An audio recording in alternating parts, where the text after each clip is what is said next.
mother one time. It's the family bloodline.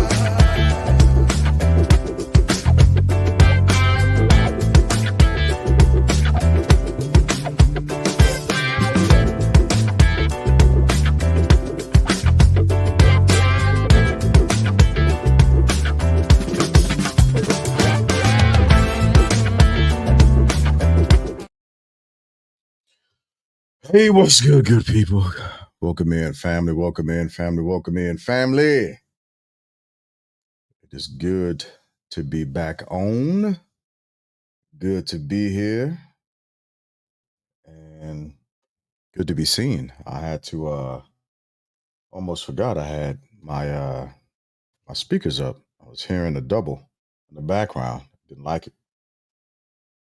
But we're getting ready to get started. We're getting set up. I'm waiting for my co-host to come join me.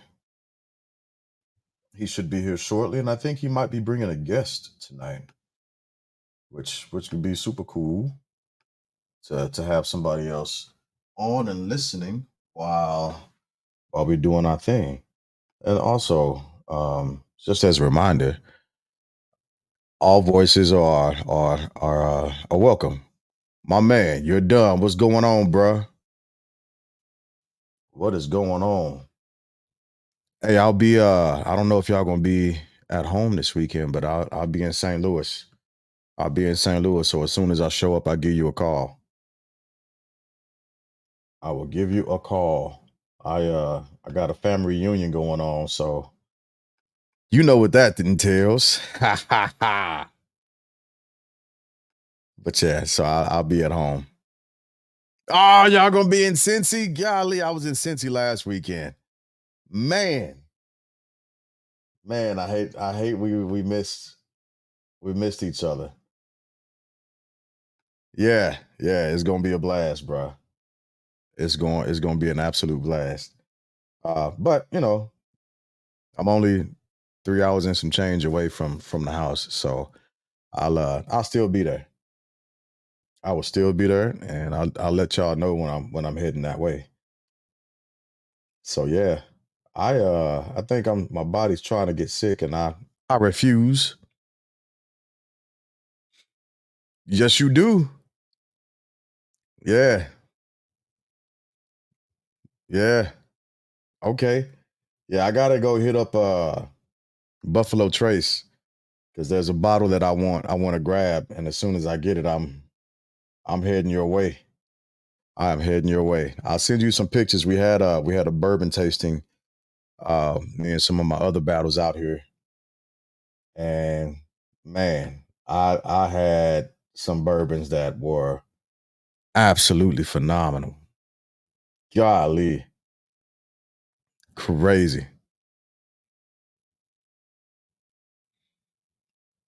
Okay. All right, yeah. I'll let me you gonna pin on the 5th? I gotta check and see if I can make it out there, man. Golly. I think my team we have another event up in Indy that weekend. But I'll double check. I know my lady will be here with me. So we'll see. We'll definitely see. Man, ah, that timing. That timing. Yeah, for sure. Curtis should be on here in a little bit. I'm gonna use that man whole Christian name. But he should be hopping on fairly soon here. So I'll let him know also. Yeah. I did him that way. I did not mean to. I did not mean to at all. But Deuce will be on in a little bit. Kind of waiting for him to hop on. He put me to task to try and open something. Mr. Right, Mr. Mac and Cheese. We still waiting. We're still waiting. It's gonna happen one of these days. It better happen. So, but yeah, I'm still waiting for him to hop on. I've been trying to open a slide deck that he made. I know, right? I'll wait because my goodness, Brother Jones, welcome in. I just ain't gonna hold my breath while I wait because I don't want to die. He's he didn't had that set up for failure for a while now. For a while. So gotta get him on that. Gotta get him on that. But yeah, I'll start reading as soon as he hops in. Last place I left off at was 10 years later. He just popped in too. We Yo, were can you hear us? absolutely I can. Absolutely I I don't want to can. talk so loud. I just yelled into the mic like that. No, it's good. It's good. It's good. It's good. I was talking to. There's an echo. Give me 1 second. Let me try and fix that. I'm sorry, man. It's probably this Family Dollar mic I got. Oh, not the Family Dollar mic. I shouldn't hate a Family Dollar like that. Dollar Tree mic. Family Dollars is, that's my store, man. Right. Give me 1 second. Turn this light on.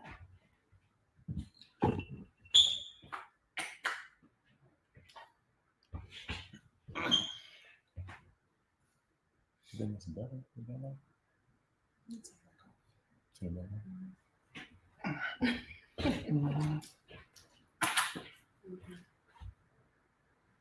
I will have to figure out why there's an echo on his end. I don't hear it on my end. I don't hear it on my end at all. They're saying there's an echo though? It was on my end. I was trying to fix it. I was trying to figure out how to fix it. Chris was telling me that he couldn't hear it. So Chris is going to be pinning on the 5th. Okay. Yeah. I'll fly out there just to punch him in the chest. Like that will be like my livelihood. Like that's my goal, just to punch him in the chest. I would love nothing more on earth than to punch Chris. Man, that's crazy. I know. Now Chris, my boy, I'm happy for him. Let me check something because he's not able to hear me on his end. Now, hopefully I fixed that. All right. Should have fixed it. I should have fixed it. I might have to. Yeah, he can. He can hear me now. He just called it gibberish what you said. Yeah, they can hear me. They can hear us now. They can hear us. So we have a guest. We do have a guest. Yeah, let's introduce our guest. You wanna you go like with name and then I don't know if you want to add your social or like anything. Okay, no, on my Instagram? Yes. What do you mean? I mean, you can stay if you want to. My social security. No, not that. I mean, I'm pretty sure there's people out there will love your social, mother's maiden name and birthday, right? But social, just like your social media, if you want to, what you want to be referred to on here. Okay. So my name is Ashley. My Instagram is Ash the Alchemist. One word. I'm from Richmond, Virginia. What else? That's it. I'm no Aries. So say that one more time. And that you gotta give yourself big ups when you be like, hey, let me tell you who I am. My name is. Okay, so let's do this again. So my name is Ashley. My Instagram is Ash the Alchemist. You can also find me on TikTok and Twitter and Threads. Outside of my day job, my corporate job, I'm a creative director and I have a creative marketing agency. Mm-hmm. That's me. I dig it. Well, we'd like to give you rounds of applause and welcome you to the Family Bloodline Podcast for the first time, and hopefully it won't be the last. Again, I'm Jay Glass. The Movement is the full moniker, but just call me G Glass. That's what I generally go by.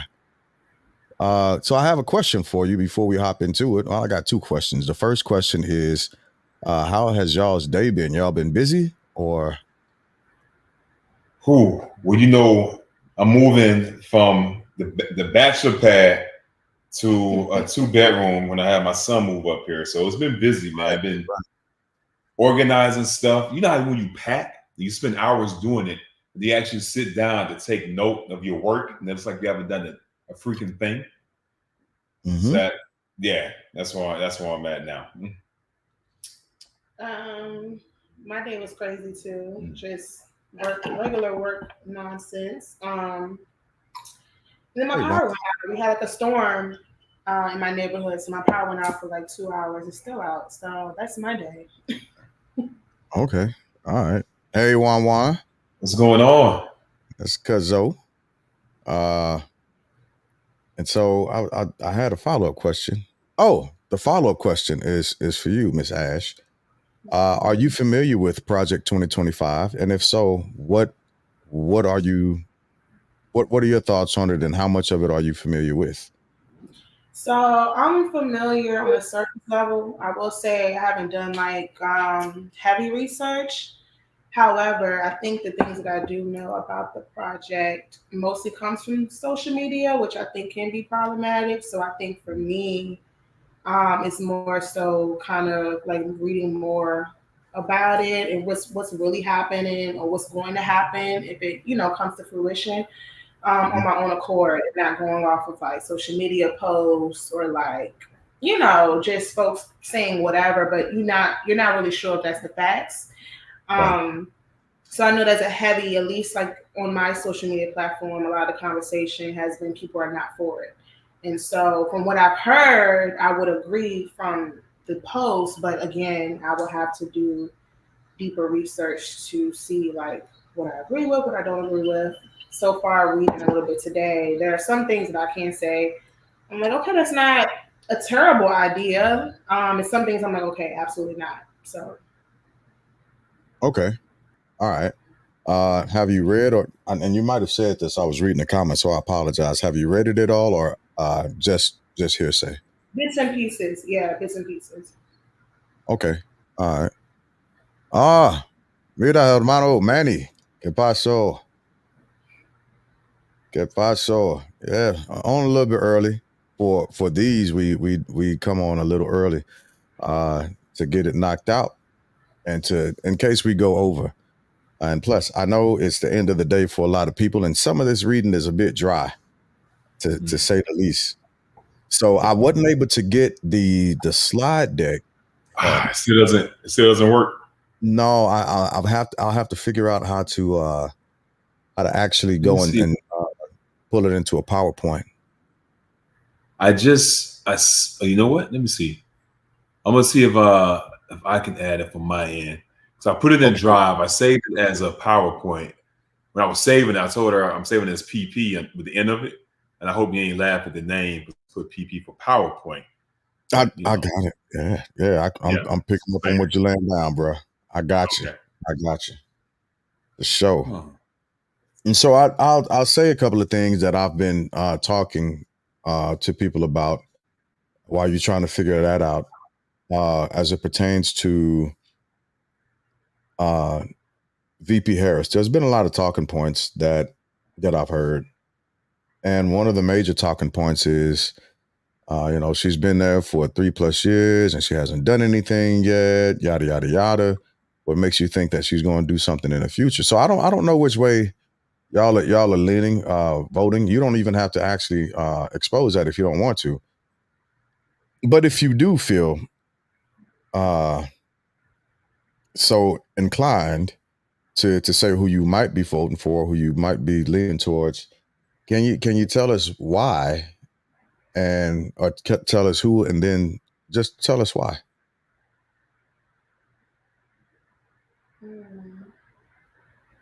These questions for me? Sure. Okay.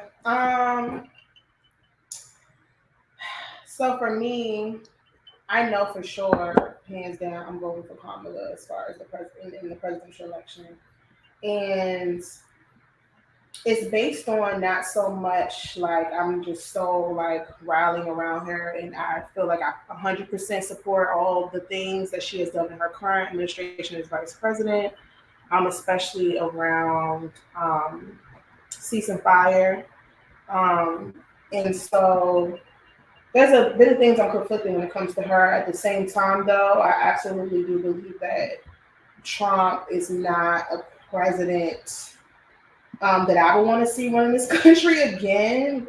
Even though that there are bits and pieces of people saying that he's done this and that, and during his last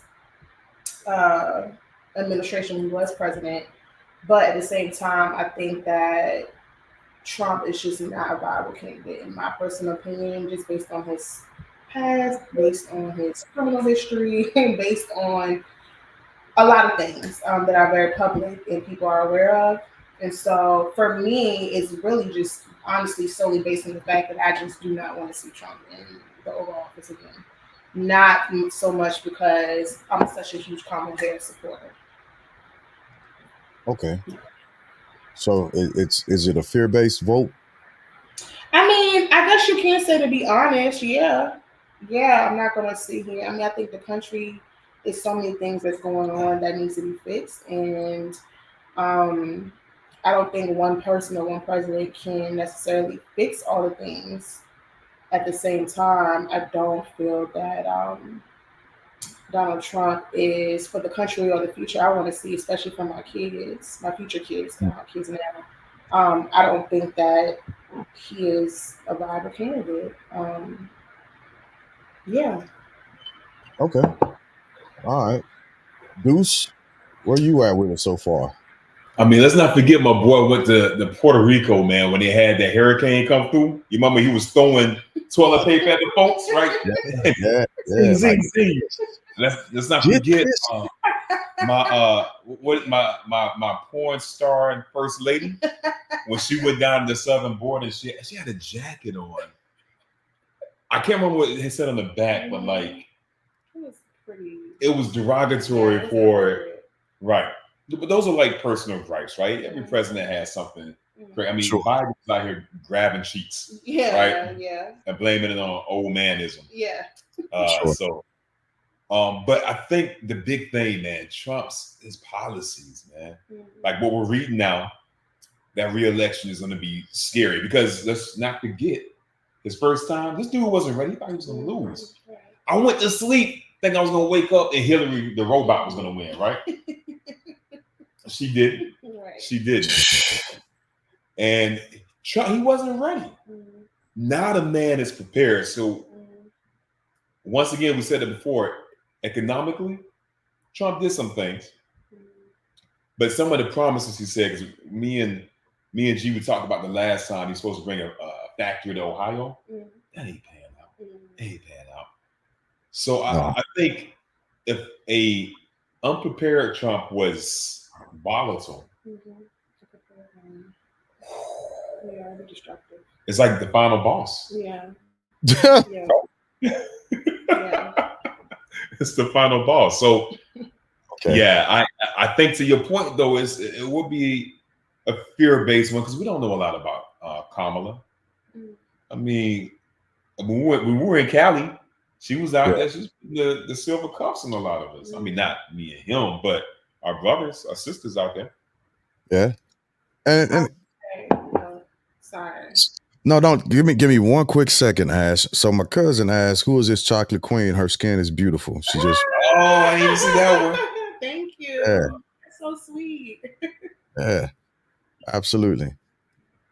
So at one point before we started reading this document, I was somewhat on the fence, and we talked about it a little bit because of the economics that usually happens when Republicans are in POTUS. But what I told somebody this morning, and I was laying in the bed last night, and it hit me in the head, is the actual title of this document, and the title is. Let me go back because I don't want to paraphrase it. I want to make sure that it is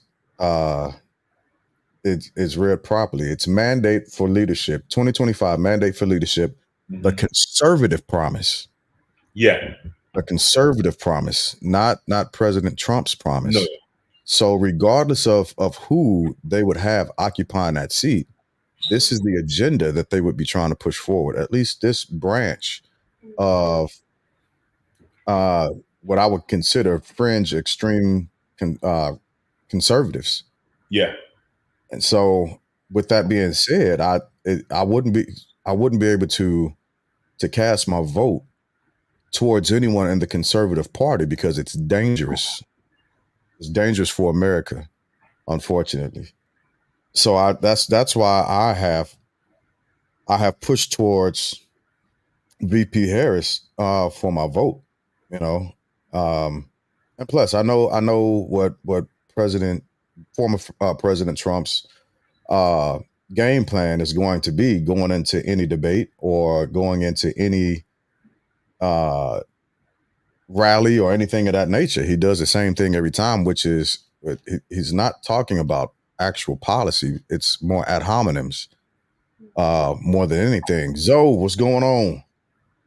It's ad hominems, personal attacks, insults, very sophomoric jargon that he's pushing out with a lot of lies, right? So he's not talking about how to progress America forward. Even in some of the clips that I've heard, when people have called him on the phone and they've asked or they've said, "Hey, I have adult children, and right now a part of what I am making my bring home, I have to redo my budget and send it to them because they can't afford housing."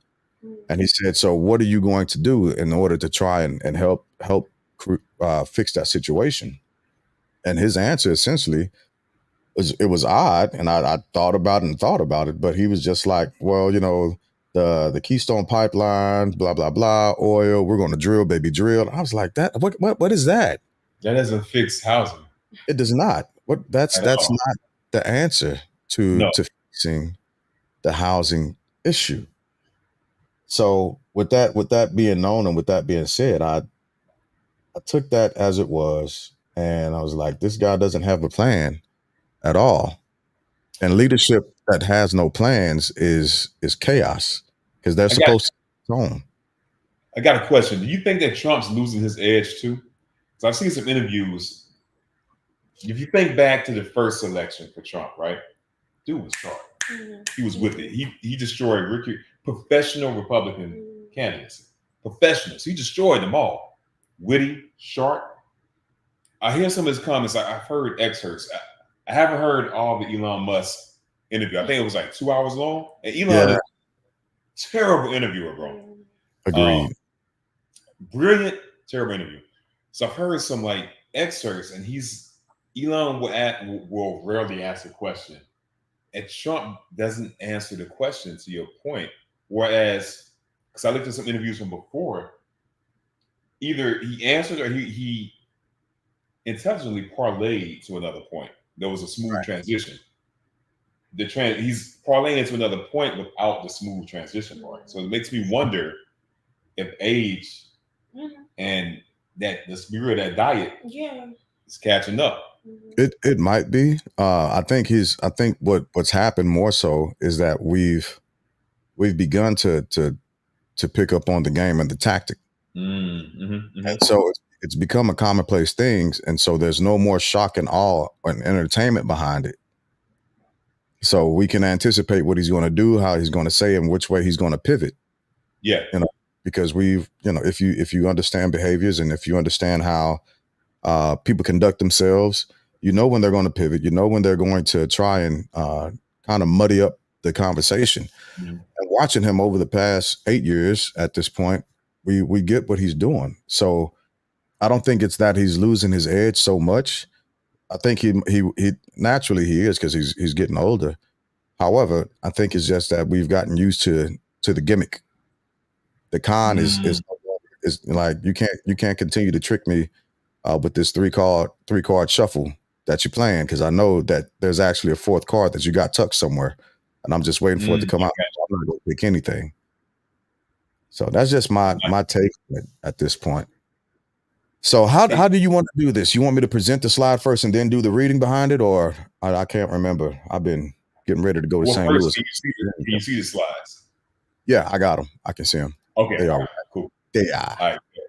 So so how I did it, right? The stated condition, it's a summary of what they say the current condition is. And I think for the most part from my readings before, it's the current condition is roughly accurate, I would say. When they start to add their interpretation in it, it's a little, So that first part is what they say the current condition is. Then the recommended adjustments are like the bold parts in the project 2025. So the intent for it was to help us focus on those points. Sure. There's some other stuff in the actual document, background stuff, but some points are minutia, but for some points are crucial. Right. And I didn't get a chance to go back and highlight which ones were what. So we can either do the deck or we can bounce back and forth. I'm Yeah. open to either. Absolutely. So let's put up the first talking points. And this is from pages 345 to 346 for those of you all who want to know exactly where we are. So 345 to 346 is protect parental rights in policy. And this is what they're stating. The document highlights concerns regarding the erosion of parental rights in education, particularly through policies that allow schools to withhold information from parents about their children's activities, especially concerning gender identity. The current administration is criticized for supporting regulations that could compel schools to keep secrets from parents, such as child's decision to undergo a social or medical gender transition without parental consent. There is a significant concern about the increasing influence of radical gender ideology in schools, which is seen as undermining parental authority and negatively impacting children. The recommended adjustments, according to the document, again, continuing on page 345 to 346, the First Amendment, the first recommended adjustment is to federal laws. The new administration should work with Congress to amend the Family Educational Rights and Privacy Act, FERPA, and the Protection of Pupil Rights Amendment to grant parents a private right of action. This change would empower parents to seek injunctive relief against educational institutions that violate their rights. Legislation prioritization. The administration should prioritize legislation that advances parental rights, reviewing and supporting bills like the Parents' Bill of Rights and amendments to the Constitution relating to parental rights. State level integration. Man, I'm drinking an energy tea and I haven't properly eaten today, and it is kicking my ass. Goodness gracious. I feel you. Holy cow. Anyway, so if I start going and going and going, you're going to have to be like, hey, pause, man. But state level integration. Ensure that federal actions complement existing state level parent bills of rights. This includes reviewing and harmonizing federal initiatives with those already implemented in states like Georgia, Florida, and Arizona. Prohibition of secretive school policies. The new administration should take a firm stance against any school policies that enable educators to keep secrets from parents, particularly about a child's gender identity decision. Federal laws should explicitly prohibit such practices. Check the next slide. Continued for recommended adjustments. Model state legislation. Encourage state lawmakers to adopt provisions similar to those recommended for federal schools, ensuring that no public education employee can address a student by name or pronoun that does not match their biological sex without written parental consent. School choice. The administration should promote school choice as a means to empower parents to decide the best educational path for their children, thereby reinforcing their primary role in their children's education. I don't disagree with much of that. However, there's much to be debated in that. And I'll tell you why in a second. And as I look through the slide deck and I peer back over at the actual document, let me pull this part up also, because I don't want to miss this. There's another highlighted part where it's prioritizing legislation, advancing such rights. Make sure that we're still in the same area. And it's saying that the current congressional actions should be carefully reviewed to make sure they complement the state parents' bills of rights, such as those passed in Georgia, Florida, Montana, Wyoming, Idaho, Oklahoma, Virginia, and Arizona. As documented by writers such as Abigail, I don't know who she is, but I'm going to have to look her up. Abigail Sherrill and others, the American Society of Plastic Surgeons documented a fourfold increase in the number of biological girls seeking gender surgery between 2016 and 2017. Larger increases were found in the UK, which I don't really care about, from 2009 to 2019 and 2017 to 2018. These statistics and other points to a social contagion in which minor children, especially girls, are attempting to make life-altering decisions using puberty blockers and other hormone treatments and even surgeries to remove or alter vital body parts.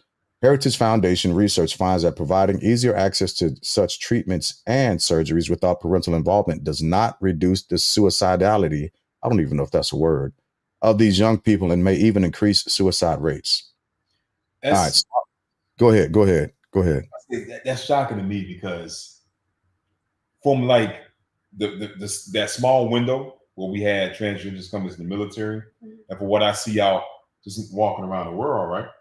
Now I walk around the world. I walk around, Richmond, figuratively speaking. I see a lot of male to female transition. I've seen just a few female to male transition. So I wonder if the numbers are even higher for little boys. Oh, okay. I see what you mean. I see what you mean. And so the question that comes to my mind when we're teetering on this as becoming legislation passed by the Senate is, first off, why are they so concerned? And what I mean by that is why is it becoming, especially for a group that believes that government should have a smaller role in everyday life, right? Why is this such why has this become a talking point to the point to where you're involving removing funds from what either parents are accepting or parents might somewhat disagree with? I don't understand why, instead of allowing the parents and the schools to figure this issue out first, they're directly involving the federal government with oversight, essentially, or not oversight, but with what's a good word for it? Influence to the states, right? Because they're wanting to influence the states to adopt the same legislation that the federal government is pushing for this. Let me make sure I'm catching what you put down. You're trying to highlight the point of, you're asking why is the federal government concerned with this specific segment about schools acknowledging the students' privacy, preferred gender when the parents may or may not know. So you say it should just be handled on a local level? I think it should be handled at a local level, starting with the parents, the children, and the schools. I do think that it would be dangerous if a school administration knows that a child wants to undergo surgery and they push forward without informing the parent. Right? I think that becomes a dangerous border, because the parents, if that child was doing something ill, the parent would know. So if there's concern about it, the parents need to be informed. They may not know the full extent of it, but they need to be informed so that they can actually begin to influence what their child is thinking or feeling or going through, right? Because the influence should happen in the house before it takes hold in these social media streets, which are wild. So I think it should be handled that way first, and the federal government pull back some. I don't think directly employing the federal government to try and quote unquote fix this issue is necessary. I disagree, but I'm gonna let you.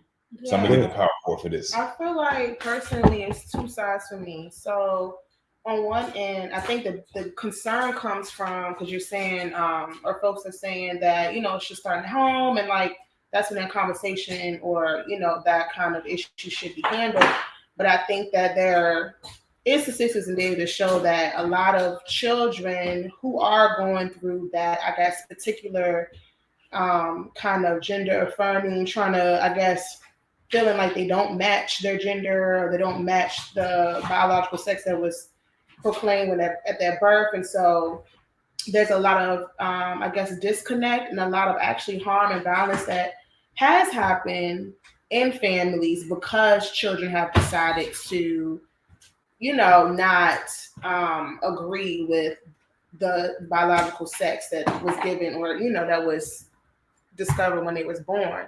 And so I will say that does happen. That is happening. Children being harmed, children being abused, parents, like all families and parents are not healthy, and there are some toxic situations where they shouldn't even fear for their life if they decide to go through with, not wanting to be called he or her or whatever. Now, where the line gets crossed for me is when you do start talking about surgery and medical I guess transformations. I feel like that is something that should be held off until they're a legal adult, because at that point you're an adult legally. You can do what you want regardless of what your parents feel about it, right? So I don't agree that schools should have some type of, I guess, superiority over the family or the home when it comes to that. Like those are like this is their bodies. This is a whole, it's different than I want to be referred to as he, she, them, whatever. When you start talking about altering their like body parts, then that's a whole other spectrum that I don't believe that schools should be involved with or should have higher superiority than their parents. Okay. Also, I don't feel like the government, I'm not in a space where the government is like, oh, just trying to help everybody and they're trying to do the right thing. Like, I feel like there's another thing to this. I don't feel like the federal government is just like, oh, we want to support, I guess in this case, like transgender or LGBT children. I think it's something else, and it is connected to the money. So for me, it's a little mixed. I don't know. It's not as black and white for me. Okay. But what you got, Deuce? Well, I had to go and grab some fruit snacks so I can ponder on this, right? I have two trains of thoughts about it, right? One, man, it's hard for me to say I'm for something in Project 2025, but we're saying objective. This part I'm for. If the kid wants to be called they, they, whatever pronoun they want to use, the parents should be aware, right? Because that household should support or do whatever they need to do for that kid, right? So I don't think it's fair for the kid, for little Johnny, to go to school to be called Joanne, and then back home got to be called Johnny. Okay. I'm saying that the school shouldn't hide that from the parents, because, like you said, if little Ray acting up, they're gonna let you know. But if little Ray want to be Renice, I hope that's not a girl name. That's a hideous name. I don't know where you got it from. That was, you pulled that out loud. That's why I'm not a rapper. So yeah. So I don't think that's a good thing. But here's what I'm thinking about. This is a societal shift. This is a change in the times, right? At some point, we're going to have, it could be Harris, the first Gen X president. Eventually, we're going to get into the millennials.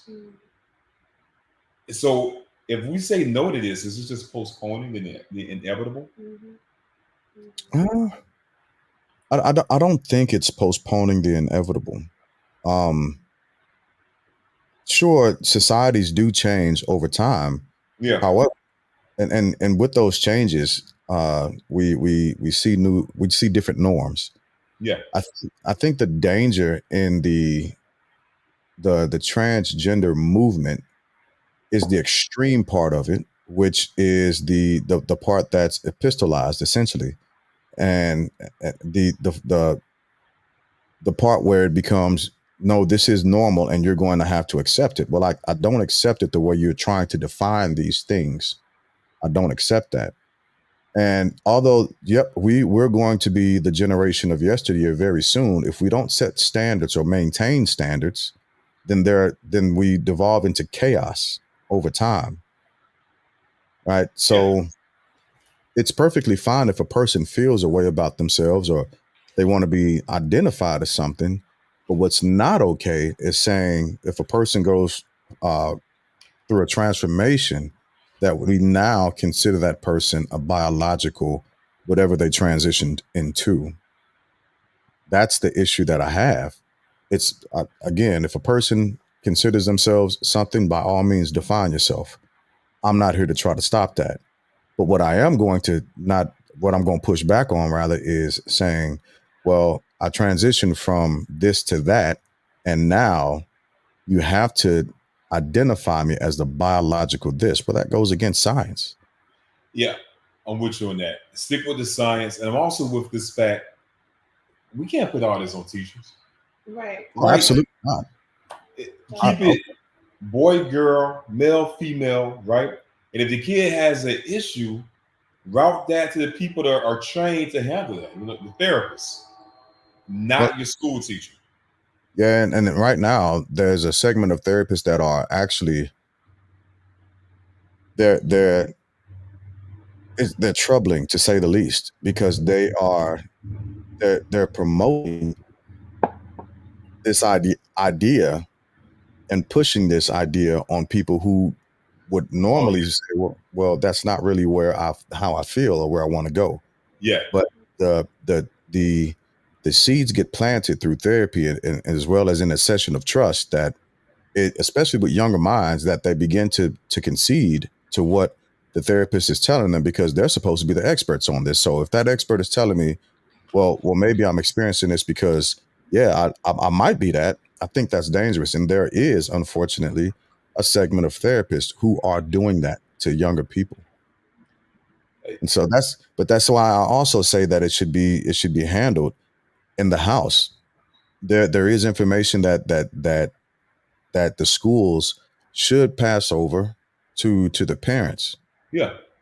And it shouldn't be, we shouldn't jump to the federal level with this as soon as we possibly can. I guess that's where we're different. I think that the federal guidelines should be male, female. Right? Okay. Because you go, what's the high school here? John Marshall. Is everything here named after former presidents? I mean, it's Virginia. You in Virginia, bruh? I mean, yo, it's like insane. What you expect, my man? I was coming from VA Beach and I seen Mary's Williams, Mary and William together. So, what was my point? Okay, so if you go to John Marshall, I went to Huguenot, so we use that. Okay, if you go to Huguenot, I went, yeah. Is that like a Marvel superhero? No. Huguenot. Okay, if you went to Huguenot, and I'm going to John Marshall, you play basketball. If we don't have a federal standard, and to your point, to keep it between the schools and the parents, your school says boy, girl. My school is more aggressive. Okay. And they allow me to be Cartesia. Okay. Yeah. And I'm coming, I play basketball. You were the record holder. But I'm coming through 6'2", 225, dunking that thing, right? Is that, and then I say, hey, I identify as she. Yeah, no. I feel like all of this though for me is just like gray. It's not, because to your point about biological sex, and this is just, I do have folks that I know who are transgender, identify as transgender or whatever, mostly male to female transition, right? I've never met anyone the opposite way. I know two. So I don't think it's necessarily them saying that my biology changed. I think it's so much their gender changed. So like saying I don't identify as a man or a boy, I identify as a woman. You know, gender and biology are not the same. How people may feel differently. People feel like gender and biology is connected. That's just what it is. I can understand how someone can feel that way. I think the muddy part is, what are we defining as womanhood? So it's not. That's a tough one. Or manhood, if we're doing the opposite. I haven't seen a national or world debate on what manhood is. I haven't heard anyone talk about it for one. Womanhood, though, there was a UK congressperson, a parliamentarian. I don't know what they call it. Yeah, the parliament. They have a parliament. So I guess parliamentarian. Yeah. I don't know what the proper term is. So they were on the radio, and somebody asked them, "What is your definition of womanhood?" His answer was whatever that person thinks it is. That's such The a person, what do you mean, like? So the interviewer asked a politician, Mhm. "What do you think womanhood is?" The politician's answer was whatever that person thinks it is. that's interesting. Yeah. So that's a good point you bring up. Womanhood is becoming Hijacked. undefined. Hijacked. Yeah. It's not that it's becoming undefined. It's that it's becoming redefined. That there's a push to redefine what womanhood is, Mhm. in the spirit of trying to or hoping that it becomes a norm.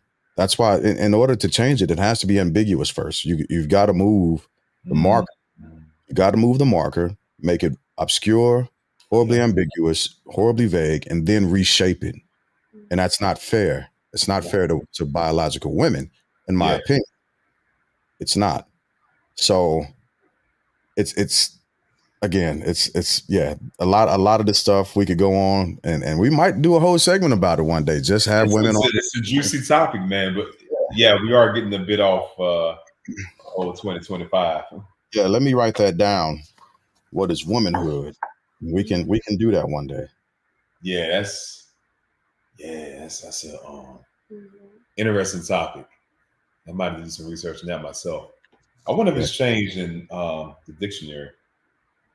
I'm sure there is. I'm sure there is an actual definition for it. Will, you know what? Hold on, give me 1 second. I'll look. Beyonce got bootylicious in the dictionary. Really? Yeah.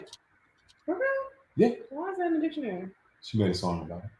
It don't need to be a part of the English language. You could just be like a segment of it.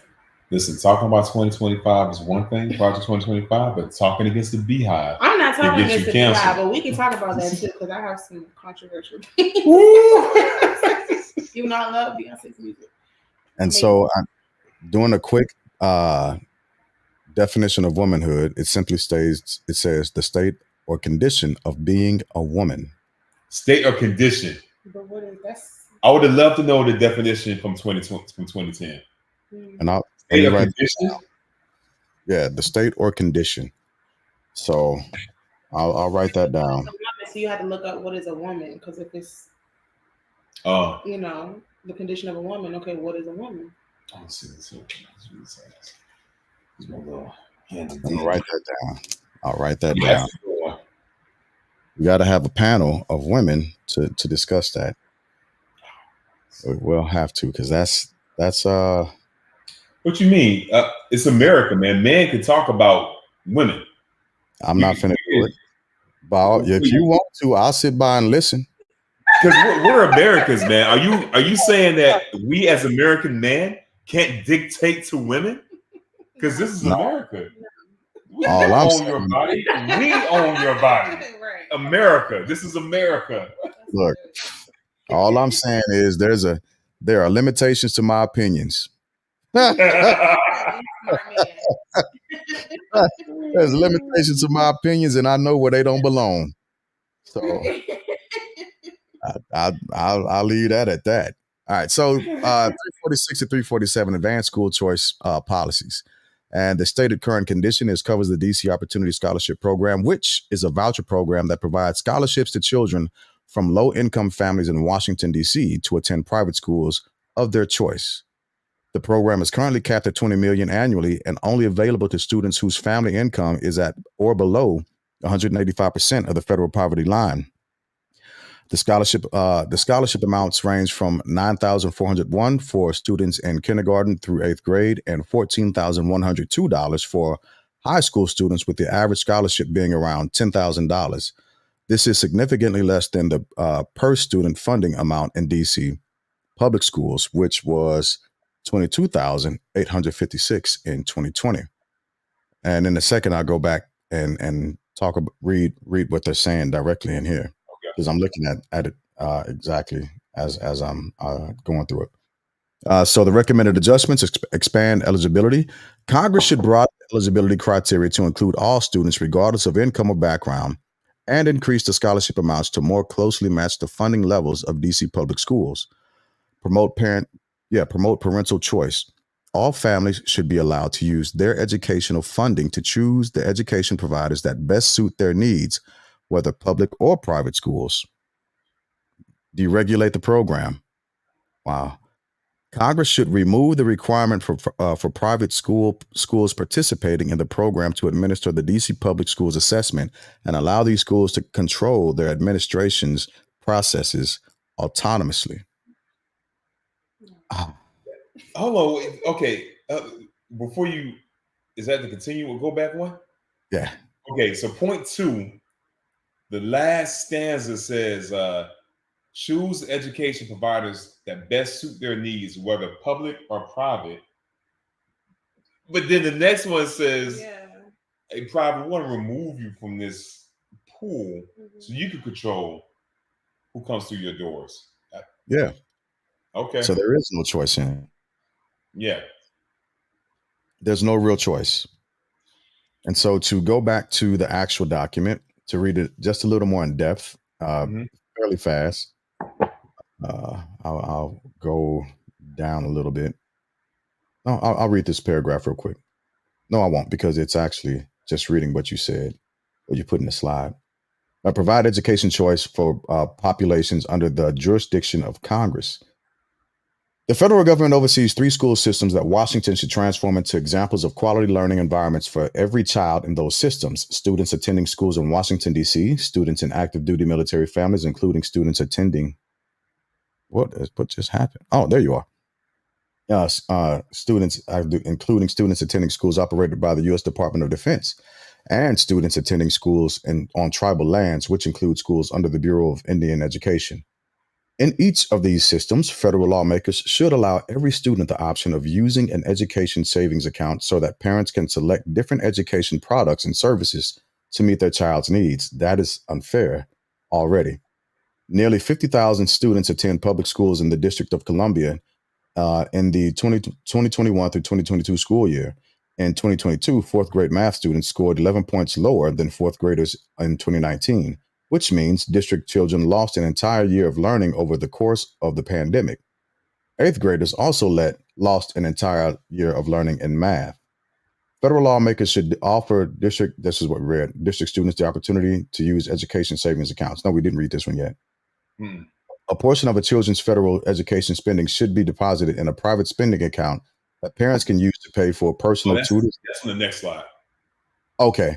Personal tutors, education therapists, books, and curricular materials, private school tuition, transportation, more accounts, modeled after the accounts in Arizona, Florida, West Virginia, and 7 other states. Now, what I will say to that point directly is the states that they just listed have some of the worst schooling systems in America. As if people don't know, there are more poorly educated red states than there are blue, right?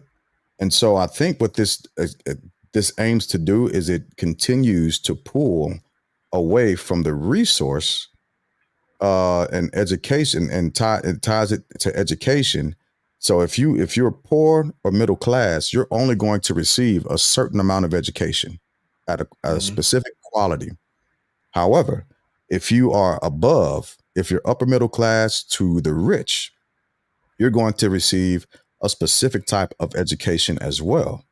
And that does not do well for American citizens at large, because we have a bigger population in the middle to lower middle class, as well as working poor, than what we have at the top of those tiers. And to throw in a savings account where you can put monies into, right? You have these rich, it happens in college already. A lot of these rich kids are getting into schools not based off of their intellect, but based off of the amount of donation, the amount that their parents are able to donate to those schools. It's not because their child has achieved any intellectual milestones or has contributed to society to show that, oh my gosh, for your entire scholastic career, you maintain a 4.0 GPA starting in kindergarten all the way up through high. No, it's because, oh, you know what? My dad donated $5 million over the course of 2 years to this specific school. So I'm quote unquote legacy. I'm going to get in regardless. And I think this furthers that down to the high school, well, the grades that they mentioned, essentially from K through 12. It furthers that endeavor, unfortunately. So I don't agree with it. But to read the advanced school choice policies off the slide, recommended adjustments, expand eligibility.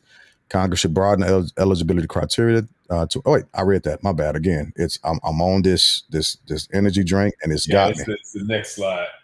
Yeah. It then took hold, and I'm ready to rock. I'm ready to rock. Washington D.C. public schools. Washington D.C. public schools students in D.C. have experienced significant learning losses. Right, and we just read that. Department of Defense schools. There is concern about the integration of controversial ideologies such as radical gender theory and critical race theory in these curriculum, which has sparked dissatisfaction among parents. Bureau of Indian Education schools. These schools are some of the lowest performing in the country, with a graduation rate significantly below the national average, and that's what all the other schools will end up falling into if you begin to quote unquote what could be considered price gouge this system. So I but anyway, I've been talking at length because I am on this kick. Y'all go ahead. What you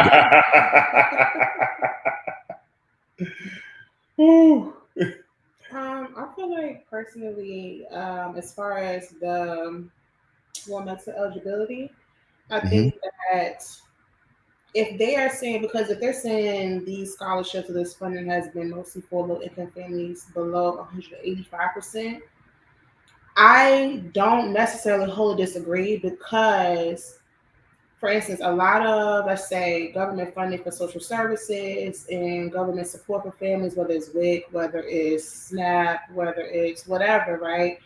Or even housing vouchers, like the government's or idea of what poverty is or what low income is Give me not. one second. Keep talking. I can hear you, but give me 1 second. I got to go off camera, but I can still hear you.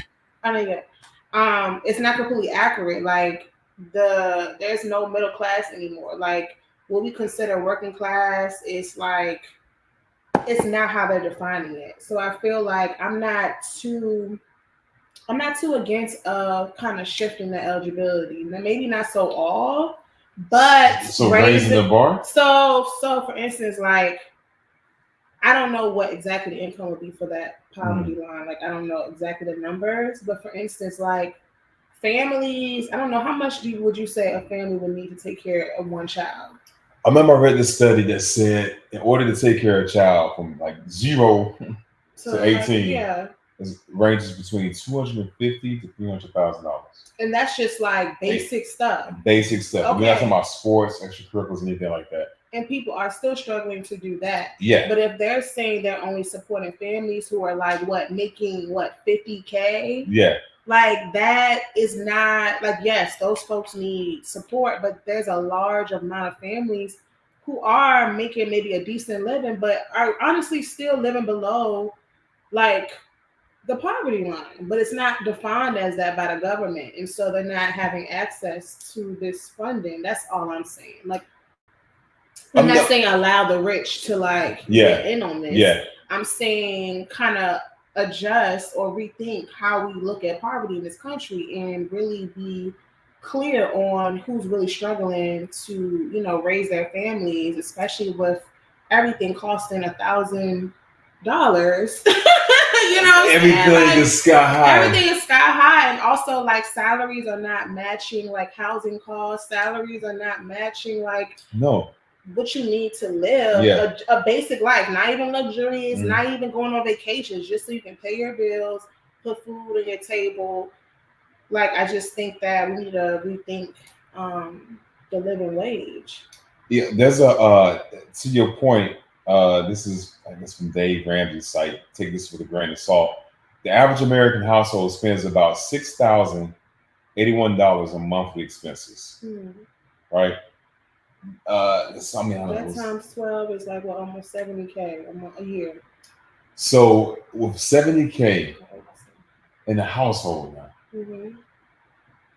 let's say two parents and a child. That's not enough. To be, yeah. So, but that's not considered poor to the government, though. That's my. They want to be eligible for that.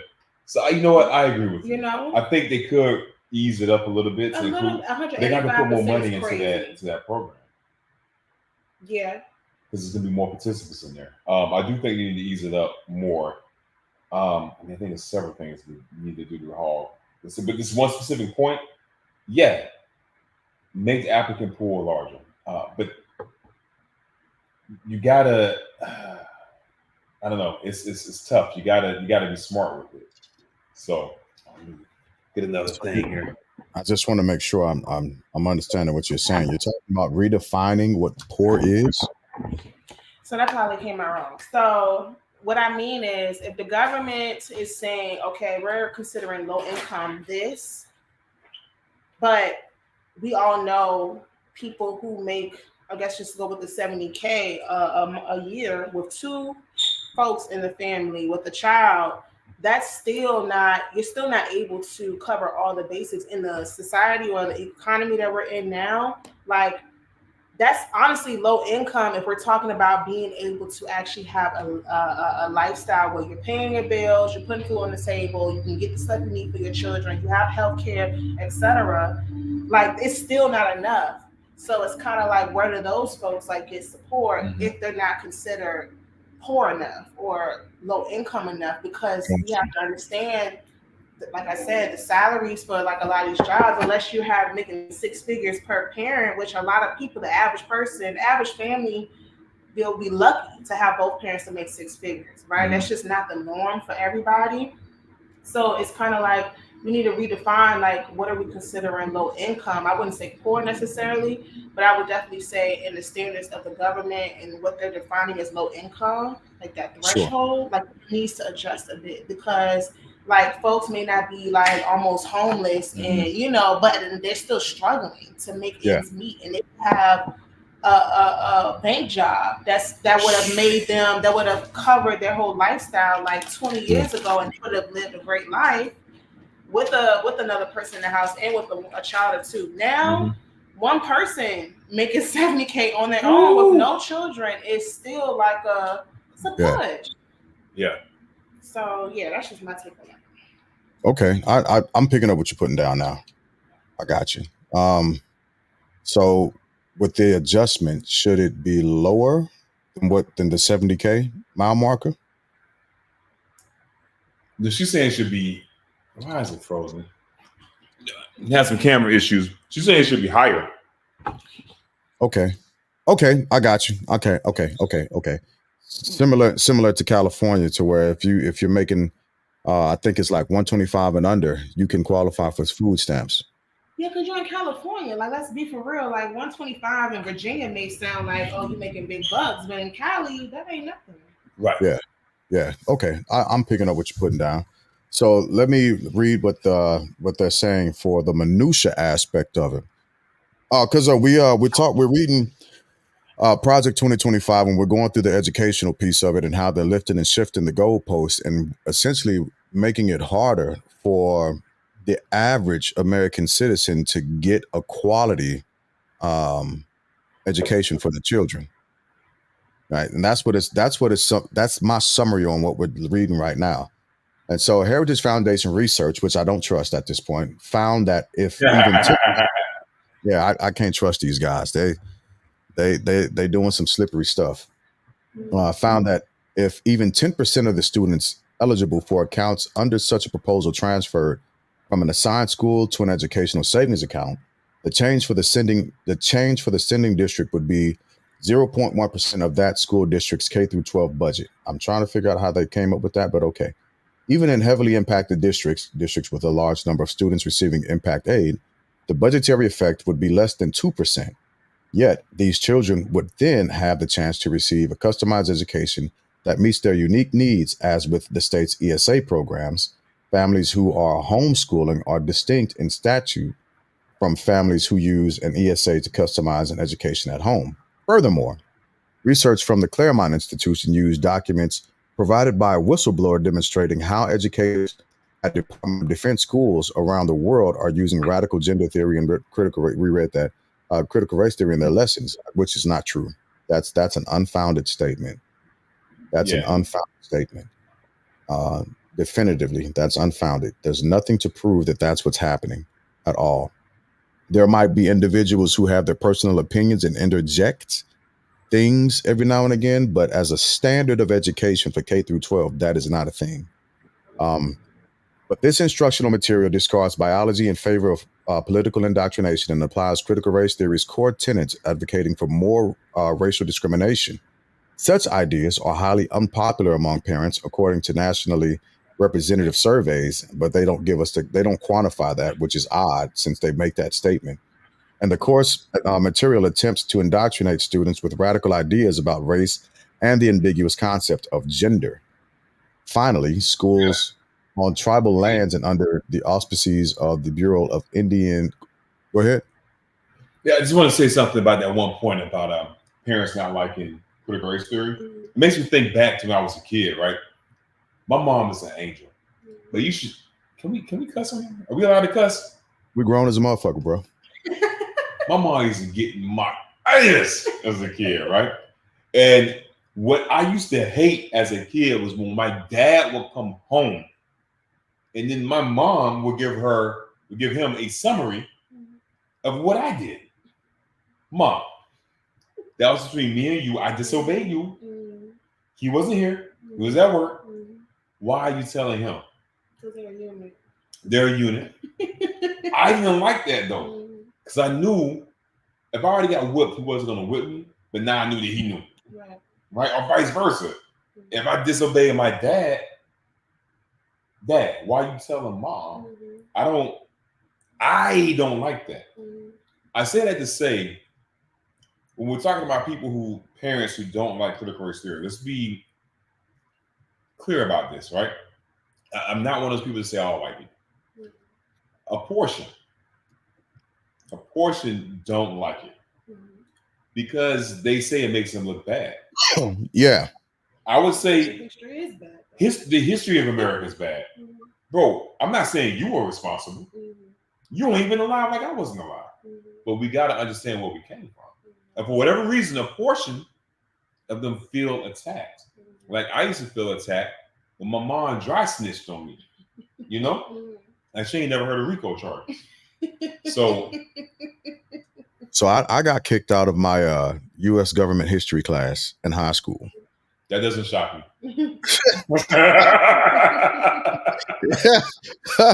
Yeah, the teacher put me out, and I had to retake it in high school, had to retake it in summer school, which was fine because it was a football coach who knew me from playing basketball. So I just got high and went to sleep. But I'm saying the reason why I brought that up is because the debate or the exchange that me and my teacher had gotten into was relevant to exactly what you're saying.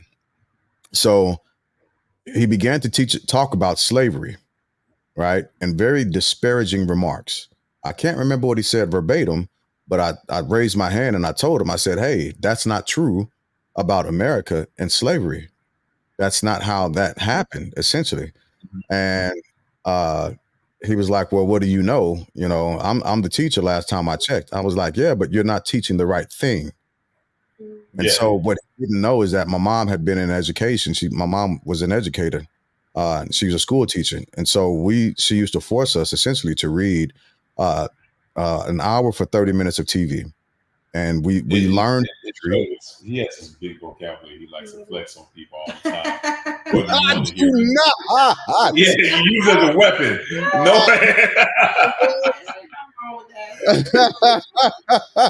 Not at all. But that was, you know, those were my formative years. And so we learned a lot of actual American history as it pertained to how slavery went down. But from his aspect of trying to teach it, it felt like a direct attack or a continuation of, this is where you come from. That's why you won't be as good as. And so here's my thing.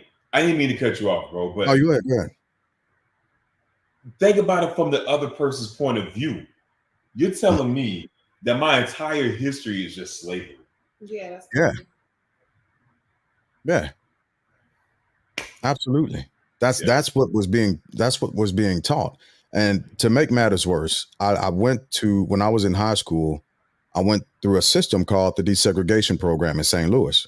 And it's literally what it sounds like. It was desegregating, trying to desegregate St. Louis, the St. Louis schooling system. What year? So I graduated in 98. So in 98, still trying to desegregate? Yes. Okay. And so I was bussed out to predominantly white areas of the county. And the majority of the students that I went to school with were white. The black students made up a small population. And so when the teachers or when that specific teacher began to teach that, sure, all of the white kids began to look at me because of the impression that he was trying to influence about my history. And when I spoke out against him directly and I started educating him on black history and slavery, he couldn't take it. And he was like, well, then you need to get out of my class. And I directly cussed him out. And then I walked out. However, I'm saying that just to say, to put things back in a bit, just some perspective. When teaching American history to our white brothers and sisters, it's uncomfortable. It's uncomfortable. One of the things that I've often heard, which is actually true, is that in some of the postcards where you see a Black American hanging from a tree that they would use, take pictures, postcards, and send out. Well, some of their grandparents are implicated in those postcards, right? And even when it comes down to the photos of the Desegregation Act in Little Rock or wherever else around the country, and you had the National Guard escorting kids to school. Yeah, absolutely, kids to school, and you see the hatred from the white population. Some of their parents are being implicated in those photos. And so to point back and be like, this is actually what happened. Of course, it's going to put them at a crossroads because they see the inhumane treatment against other American citizens that they were promoting. So, it hurts my feelings to say that, the Little Rock Nine, absolutely. That's exactly what I'm talking about. Because it hurts my feelings that you're telling me about myself. Well, I wouldn't have to tell you about yourself or your history if you weren't acting like that in the first place. Yeah, I got a question off that point. I want to ask both of y'all, which is very close to Richmond.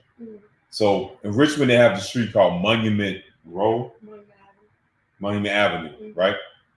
They used to have it's called Monument Avenue because it was a monument to all the Confederate greats, right?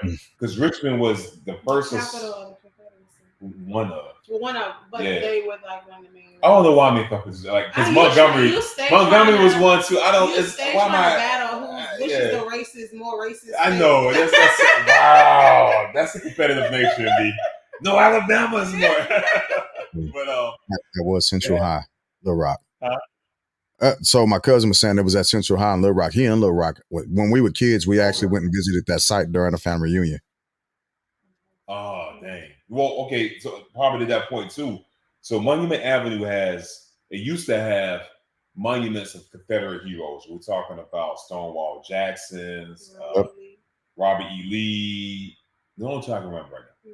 Grant. And Grant was Union. He was, He won of it. Oh no, so they wouldn't have had them. Only the Confederate greats. All Confederate. Not the Union. Holy cow. Yeah. Oh, okay. They were making it plain. Okay, I thought they would at least try to trick us, right? No, okay, but go ahead. My bad. Grant, I think Sherman was one. I thought it was, okay, all right. No mix and match, none of that. Okay, I'm got it. So I want to ask you guys that, like here and some other spots during like the BLM movement, they removed a lot of those statues, right? And we're talking about history. Do you think, in hindsight, that was a good idea or bad idea? Absolutely. And I say that quickly because Richmond's history is very steep in Civil War Mhm. and in the slave trade. Like this is one of the major ports Yeah. where Africans were sold here and distributed wherever they were distributed. Right. Mhm. Also, we have a museum here called the Valentine Museum. Mr. Valentine was actually he was the main artist, sculptor who created Mhm. those monuments. So, like, Richmond is deeply entrenched in that history, and folks have had to live it, like, see that every day of their lives and be reminded. Now, even though I say that, I also I wouldn't say to remove it completely, you put it in a museum. But I don't need to see it while I'm driving to work. I don't need to be reminded that at some odd hundreds of years ago, I wouldn't be able to be down this road because I would have been snatched up and sold to somebody plantation. I pay taxes here, you know what I'm saying? We're not in that time no more. I don't need to be reminded in that way. If I choose to want to be reminded of that history, I can go to a museum. That's just simple for me. I don't think it necessarily needs to be displayed as this like honorable like thing or structure in a city that we're trying to move forward. Is there a fear that we might forget? We can never forget. It's literally in our DNA, at least for us. Right, but it's not in our history books anymore. Well, that's the problem. I think that's what the Project 2025 is trying to erase that history, and I think that we have to keep it in the books. We all know books was one of the major things that they used against us to keep us uneducated, and they're trying to do it all over again by watering down everything. And that is a major destructive thing to our community, especially our kids who already struggle to read in the first place. So they already don't read books, but then when they do read a book, it's a lie. Right. What are we doing? Or it's the book they want. And excellent point. And just to caveat, I'm going to use a caveat, right? This is the military. I'm sorry. To your cousin James here, Calvin, he talked about Robert E. Lee, federal holiday. So I looked it up. I don't know if it was ever a federal holiday, but I know Florida's Congress approved it. And guess what day Robert E. Lee holiday is on? MLK. Martin Luther King Day. Of course. And guess what state celebrated still? Mississippi. Florida. And name the third. Because Mississippi is also Mississippi, Alabama, and probably Georgia. Yeah, there was a camera. Yep. Not Georgia. Alabama. Florida, Alabama, Mississippi. Virginia stopped celebrating a while ago. But yeah, those three. The trifecta. Yeah. And I this past weekend, I had a show that I was performing in up in Northern Kentucky. And so during my downtime, I decided to go to Cincinnati. And I didn't know that they had an Underground Railroad museum. And I went to it. And when I tell you, my throat was in my chest.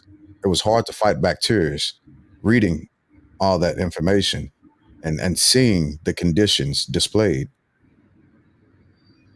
And so I'm saying that just to say this: if they're willing to put our information in a museum and keep it out of the books, the same standard should be held across the board. First off, the Confederacy at this point in American history was a treasonous act, and they lost. They lost. There should be no mention of honor to anybody who fought in that war in any capacity. They lost. And I'll say it once and I'll say it again. If the rationale is, well, this is just our heritage, well, then Germany should have hundreds of statues of Gestapos and Reichs and Hitlers. They should have tons of them. I'm glad you made that point. I don't know if you've ever seen the movie Origins. No. So she go. That was based on this book. I can't remember who the author is, but the book basically connects Crow to the Holocaust and then also to capitalism in India. Yeah. And so she went over to Germany for her studies. She had discovered that the same structure and laws and how they formed and shaped like the Jim Crow laws was the inspiration for Hitler's like Yeah. propaganda and his structure. Yeah, so they got that from us. They got that from us. Wow. Which is why they were allowed after World War II to come over to America and work in our government. Yeah. So they had that connection. Well, America, we as in America played a part in that. Absolutely. Y'all freezing up on me. But absolutely. And I've educated, because I know the book you're talking about, but I've also educated, because if you got a question, come up. Hold up. I'll put the link in for you. I've educated people on that. Why? Like Hitler had a life-size portrait of Henry Ford behind his desk because he liked the way he worked. He understood his concept. Let's see what's going on with audio here. Say again. Now I'm gonna fix this. I'm gonna fix this connection issue. All right, but yeah, so there were multiple different ideas that were taken from America to enact the violence that was committed against other groups. It was studied by them. It didn't come out of thin air. We were the inspiration for that stuff, unfortunately.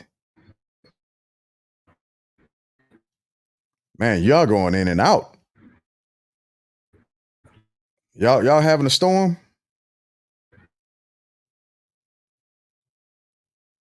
Oh man, I don't know what's going on with their connection, but it's rough. It's rough. Egg, you said you had a question. What was? There you go. There you go. I was wondering when you was gonna hop on. I was trying to get there. What's up, my dude? You got it. You got it. Man, actually, I'm down here in Dallas doing some training, believe it or not. Then I got to come back tomorrow, then shoot right back to the loop for the reunion. Oh, yeah. Yeah, but my question totally off the subject, but pertaining to the subject, why are all these black folks coming out on Kamala Harris, bro? They're like eating her ass alive. Well, I think part of it has to do with what they're trying to persuade us not to do, which is identity politics. And so the drive or the want to identify with a certain class and how they are promoting their politics is being latched on by a lot of us who are not in that same financial society. Mm-hmm. So to sound like we assimilate or we're the same as, we're going to promote your politics so we can gain some type of favor. I asked my girlfriend about this because she's big into politics. She said that Kamala was, I guess, a prosecutor in California. DA, district attorney. Yeah. And she was saying that she was for putting black folks away. Now she wants to say she's black. Now she needs our vote. I'm like, don't do stupid shit to go to jail. Well, and that's part of it. That's part of it. That's like a lot of it, huh? That's 9/10 of it, right? If you don't put yourself, a lot of the times, if you're not putting yourself in that situation and you ain't living that life, you never have to worry about getting prosecuted. True. That's not negating foolish cops who will purposely pull us over and try and shake us down, or these corrupt judges who will do the same thing, right? Because we do have flaws in our system. But if she wanted to speak intelligent about the situation, she would actually go and read what VP Harris actually did as the DA, right? She didn't simply just lock people up. She also started different programs to actually rehabilitate people. Well, that's what I'm saying. That's her point. Like my girl is a pro Kamala Harris. Like that's her girl, and that's what she was saying. She was like, it's like a no-win for her. She put people in jail, but then she made programs so they won't go to jail. Absolutely. Right. Absolutely. It's like, my girl was like, this. My girl was like, it's a lose-lose for her. because they're saying that her people on her side are saying you're not doing enough to put their asses away. Sure. Because make no mistake, the Democratic Party, they have a lot of them invest in private prisons, so they make money off of people going to jail. Or Right? Right. They invested in private prisons, so they were making a lot of money for people being locked up, as long as those people didn't look like them. So, touche. Yeah. So in order to keep that business going, they had to provide a service, and they were providing that service until VP Harris stepped in and she began to touch people's pockets. That's when she began to become a bit of an outlier in the Democratic Party, because she began to correct a lot of the ills that were happening in California. And let me ask you this, since last time you talked, as I told you, I've seen so many black people for Trump. You still say you ain't seen it yet, right? Well, as I've stayed on TikTok, I've come across a lot of people, and I've gotten into, I'm not going to say debates, because I don't debate with, and I don't mean to sound pompous about this, but I'm going to say it the way it has to be said. But I don't debate with intellectual inferiors, right? I just inform them, especially on those specific topics, because I'm sure that there are other topics that I'm their intellectual inferior on. Right. So when talking about a lot of this stuff, I correct them, especially black men that are outwardly pushing false narratives against VP Harris. Man, I'm telling you, I've never seen. This is just scrolling. Instagram, TikTok. There are a lot of black people for Trump. Yeah. And again, I respect everybody's vote. I don't care who you vote for. It's your right. But when we on last time, you talk, you like, nah, cuz I haven't seen that. I'm like, shit, you better look again. Right. Like Trump is going to get some of the black vote. And it's crazy because when you look back, all over fucking a stimulus check that we got 4 years ago, simple-minded. Yeah. Yeah. And that's the problem. Again, using their talking points to sound smart. Sounding smart or sounding intelligent is completely different than actually being that. My girl said, yeah, he gave us checks, but she said, guess what? I owed in taxes, so I gave it back to their ass. You gave every bit of it back. And to her point, she's like, so what the fuck did you really get? Yeah. We didn't get anything for free. Man, I tried to get her to come on here because you'll love talking to her. She on another level with this. Where's she at?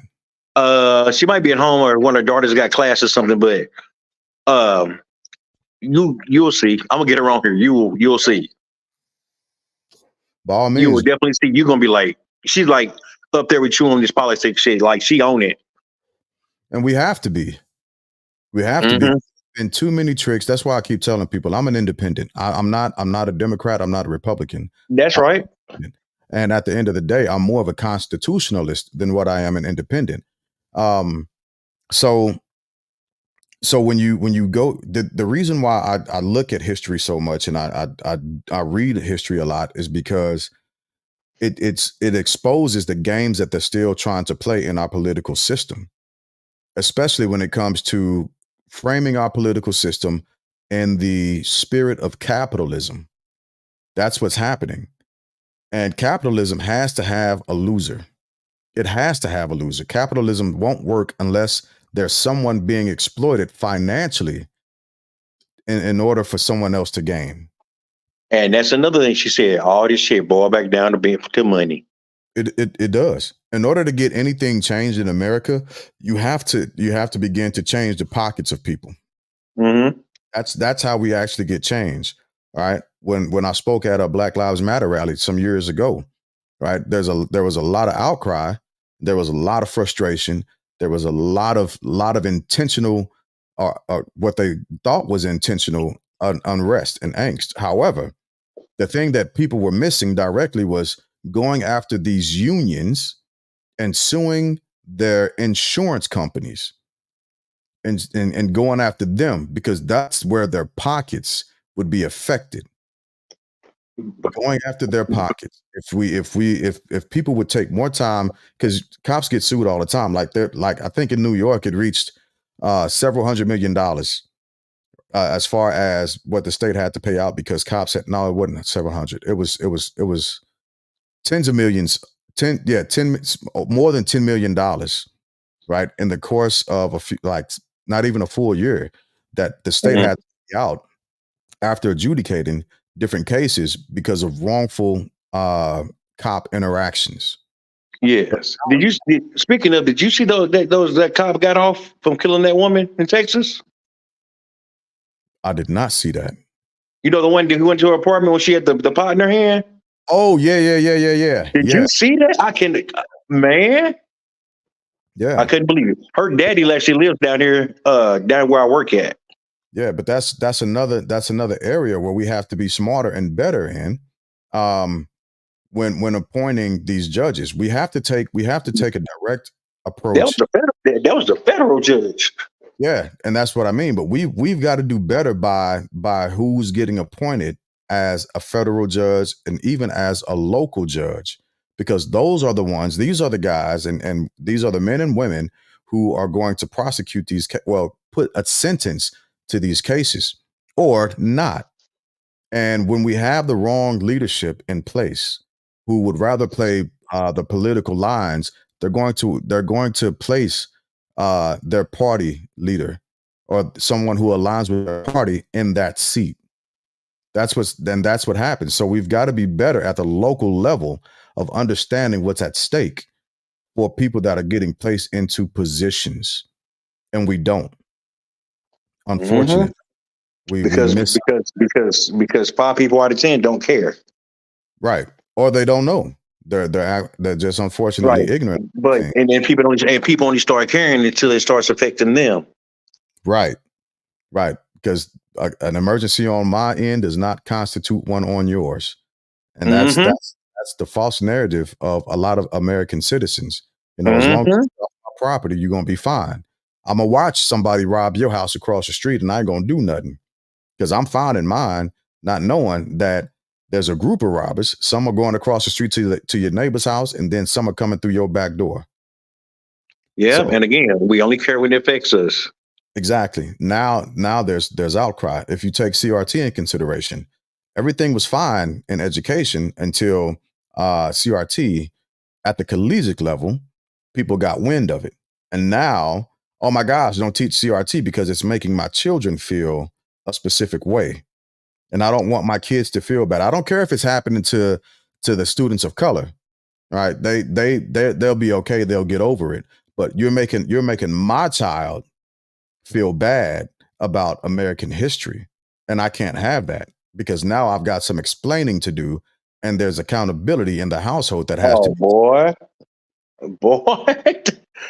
Man, I hope Tandria gets on here. Man. Friend, cuz I'm still amazed at that. I'm not. She a good one. She a good one, man. Like a damn good one. That's what's up. I'm happy for you. I told you, 22 years in education. Oh wow. Sorority, bachelor's, master's, and a doctorate in English. That's what's happening. Happening. Me and Jesus been talking. Okay. All right. Let me read a little bit more of Project 2025. I think Coleman's internet went out. That's why, or Deuce's internet went out. That's why he had to drop. But where's he from? He's from Alabama, but he's stationed out in Virginia right now. Oh, okay, he's a soldier. Okay. Yeah. So, but yeah, let me read a little bit more of this because this topic, talking about the education process in Project 2025, it goes down so many different tangents of how insidious this strategy is. That's why I was trying to get her on here because she's a school teacher, and this is the part that she's on it. She knows it. Yeah, because it does more harm to the average American, regardless of your race, right? It does more harm to us as a country than what it does good. It simply. Let me try to call her and get her on here. All right. So I'm gonna continue to read. Hopefully Deuce is able to hop back on. I was enjoying that conversation. All right, so I'll pick it back up. Furthermore, research from the Claremont Institution used documents provided by a whistleblower. I will reread this because this is where we actually lost track. Demonstrating how educators at Department of Defense schools around the world are using radical gender theory and critical race theory in their lessons. This instructional material discards biology in favor of political indoctrination and applies critical race theory's core tenets, advocating for more racial discrimination. Such ideas are highly unpopular among parents. According to a nationally representative surveys, and the course material attempts to indoctrinate students with radical ideas about race and the ambiguous concept of gender. Finally, schools on tribal lands under the auspices of the Bureau of Indian Education are among the worst performing public schools in the country, and I wonder why. Not really, I was being sarcastic. Research from Representative Burgess Owens' office reports that the graduation rate for BIE students is 53%. Lower than the average for Native American students in public schools around the country, and nearly 30 percentage points lower than the national average for all students. In 2015, Arizona lawmakers expanded the state's education savings account program to include children living in tribal lands, and by 2021, nearly 400 Native American children were using the accounts. So it's another stab at our Native brothers and sisters to assimilate into American culture. And a continuation of erasure of their history. It's another form of indoctrination that I don't agree with. Federal officials should design a federal education savings account option for all children attending BIE schools. The next administration should make the K-12 systems under federal jurisdiction examples of quality learning opportunities and education freedom. Washington should convert some of the lowest performing public school systems in the country into areas defined by choices, creating rigorous learning options for all children and from all backgrounds, income levels, and ethnicities. Expand education choice through portability and portability of existing federal funds. Setting education policy on the right track learning long-term would require sunsetting the U.S. Department of Education altogether. Doing so would not result in fewer resources and less assistance for children with special needs from lower income families.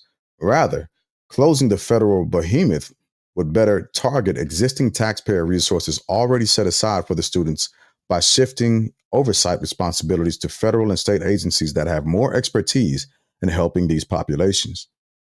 The Individuals with Disabilities Act is the federal law governing taxpayer spending on K-12 students with special needs. The law stipulates that students have a right to a free and appropriate education, and 95% of the children with special needs attend assigned public schools. The education is not always appropriate, however. Special education is fraught with legal battles. Some argue that the education of children with special needs is the most litigated area of K-12 education. Who I don't know who those some are, but there's no quantifying in this. Thus, despite a nearly 50-year-old federal law that sees regular revision and reauthorization and approximately $13.5 billion per year in federal taxpayer spending, parents still struggle to establish intervention plans for their students with public school district officials regarding the physical and educational requirements for their children with special needs. State-level education options often exclusively serve children with special needs for these very reasons. Florida, Oklahoma, Tennessee, Mississippi, South Carolina, and North Carolina, to name a few states, all have education savings accounts or K-12 private school scholarship options for children with special needs. I don't think that it's in the best interest of us to use those states as a standard. Again, the states mentioned, the majority of the states mentioned, I'll rephrase that, are at the lowest educational level, K-12, in the country. That should not be the metrics we go by. It's unheard of to try and move us all to a similar system. Federal lawmakers should move IDEA oversight and implementation to the U.S. Department of Health and Human Resources. Officials should then consider revising IDEA to require that a child's portion of the federal taxpayer spending under the law be made available to families so parents can choose how and where a child learns. IDEA already allows families to choose a private school under certain conditions, but federal officials should update the laws so that families can use their child's IDEA spending for textbooks, education, therapies, personal tutors, and other learning expenses, similar to the way in which parents use education savings accounts in states such as Arizona and Florida. These micro-education savings accounts would give the families of children with special needs approximately $1,800 per child to help meet a child's unique learning needs. Members of Congress and the White House should consider a similar update to Title I of the Elementary and Secondary Education Act. Title I is the largest portion of the federal taxpayer spending under this federal education law, and the section provides additional taxpayer resources to schools or groups of schools in lower income areas. Federal taxpayers committed $16.3 billion to Title I in FY 2019, spending that is dedicated to students in low income areas of the U.S. per student. This spending amounts to more than $1,400 for a child in a large city and approximately $13 for a student in a remote rural area. Research finds, though, that this enormous investment has not provided positive results for children in need. The achievement gap between children from the highest and lowest income deciles has not improved over the past 50 years. And recent dismal outcomes on the National Assessment of Education Progress show declines for all students, with math scores registering declines for the most time in history. Initially, the responsibilities for administering and overseeing Title I should be moved to HHS, along with IDEA. Students attending schools that receive Title I spending should also have access to microeducation savings accounts that allow families to choose how and where their children learn according to their needs. Parents should be allowed to use their child's Title I resources to help pay for private learning options, including tutoring services and curricular materials. Over a 10-year period, the federal spending should be phased out, and states should assume decision-making control over how to provide a quality education to children from low-income families. This is a lot. Additional school choice options. House Republicans include school choice in their Commitment to America agenda. The actions by state lawmakers are essential, and any federal policies should be strictly designed so they do not conflict with state activities. Congress should consider school choice legislation such as the Education Choice of Children Act. This bill would create a federal scholarship tax credit that would incentivize donors to contribute to nonprofit scholarships granting organizations. Eligible families could then use the funding from SGOs for their children's education expenses, including private school tuition, tutoring, and instructional materials. I will pick this back up next week when Deuce hops back on, and we will continue and we'll further our reading and understanding. Yeah, wow, indeed, Maya. Wow, indeed. I don't like the way they're trying to frame this.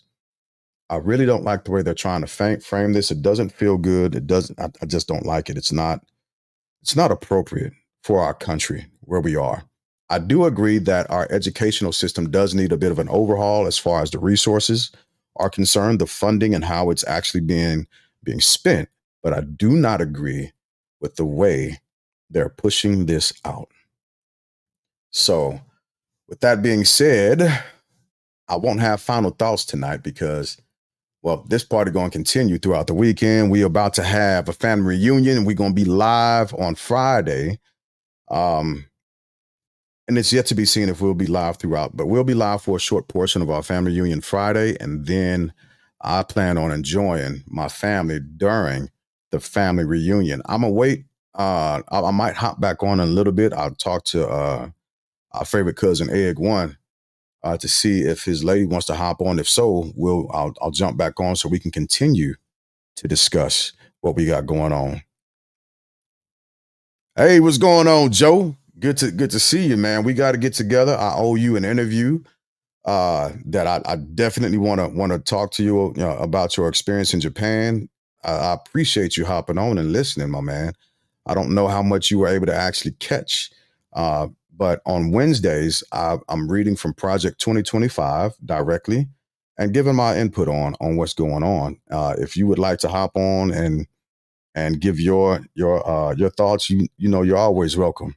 You're always welcome, bro. But yeah, that's what we're doing. I'm about to actually hop off unless you want to hop on and continue. Oh, you had 30 minutes right on. That's good.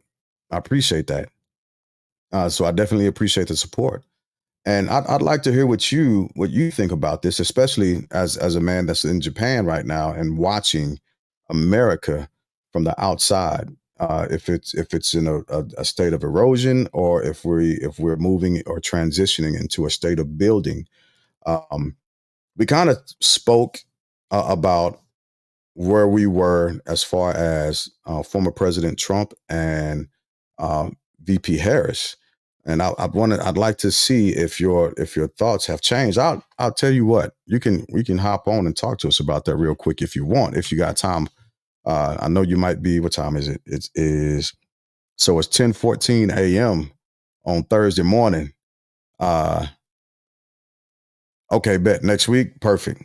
We'll be looking forward to it. So on Wednesdays, it'll be 8:30 a.m. your time. And I know you'll probably be heading to work, if not already at work, Thursday morning for you, Wednesday evening for us. So, hey, I appreciate everybody hopping on and listening and tuning in and giving your comments and your feedback and your support.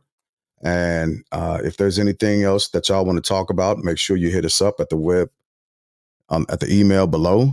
And if you feel so inclined, go ahead and hit that Cash App also, so we can continue to contribute to the podcast. And don't forget the actual Family Bloodline channel.